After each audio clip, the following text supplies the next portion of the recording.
Hi everyone, welcome back. Question number 59 तो देखता हूँ। 2023 का प्रीलिम्स का पेपर देख रहा हूँ। पॉज करके पहले ट्राई कर लेना सॉल्व करने का। देखो क्वेश्चन क्या है, consider the following statements regarding mercury pollution की बात हो रही है। हम इस तरीके से देख रहे हैं कि रियल टाइम एग्जामिनेशन जिस कैंडिडेट ने थोड़ी बहुत पढ़ाई कर रखी है, सिंसियर स्मार्ट है, वो किस तरीके से क्वेश्चन को अप्रोच करता। ठीक है, मर्क्यूरी पॉल्यूशन की बात हो रही है। क्या पता करना है क्वेश्चन में? How many statements are correct. अच्छा, करेक्ट पता करना ऑप्शंस के हिसाब से, only one, only two, all three, none. अच्छा ठीक है, हिसाब से अब देखते हैं स्टेटमेंट्स देखते हैं। Gold mining activity is a source of mercury pollution in the world. Gold mining कर रहा है, मर्क्यूरी निकलता होगा भाई, थोड़ा तो निकलता ही होगा। तो ठीक है, ये स्टेटमेंट को 100% नहीं हटा सकते, तो ये तो आंसर में आ सकता है।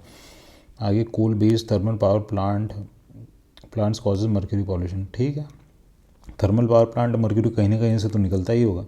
इतने सारे उसमें मटेरियल वगैरह यूज़ हो रहा है, मेटल्स, नॉन मेटल्स, 50 चीज़ें, निकलता होगा भाई। ऐसा तो हम नहीं बोल सकते ना 100% कि नहीं निकलेगा कुछ भी हो जाए। अब आगे, there is no safe level of exposure of mercury.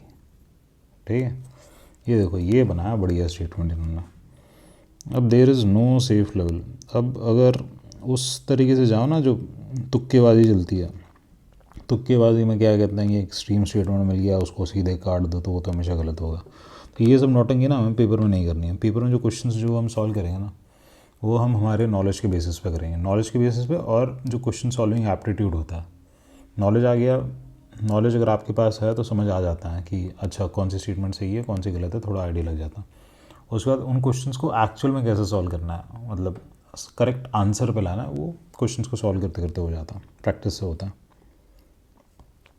तो भैया ये तीसरी जो स्टेटमेंट है ना, तीसरी स्टेटमेंट में दिक्कत ये है कि मर्क्यूरी है ना, mercury is actually highly poisonous in nature, toxic होता है। तो मर्क्यूरी का थोड़ा भी एक्सपोजर हो गया ना तो इंसान मतलब गया। जैसे फॉर एग्जांपल यूरेनियम हो गया, यूरेनियम हो गया, यूरेनियम का भी कोई मतलब सेफ लेवल है नहीं एक्सपोजर का। अगर वो हाईली रेडियो एक्टिव मटेरियल है, उससे अगर आप एक्सपोज हो गए तो फिर गए।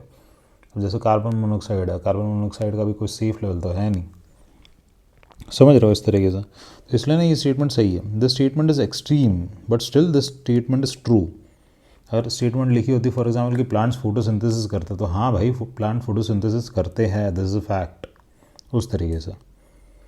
तो इसीलिए 59 में क्या होगा, ये तीनों की तीनों जो स्टेटमेंट है ना वो सही होगी। तो मैं तीनों को मार्क करता। अगर कोई ज़्यादा ही बुद्धि लगाता या फिर सिर्फ तुक्केबाजी अगर कोई करता तो तीसरी स्टेटमेंट हटा के ओनली 2 कर लेता।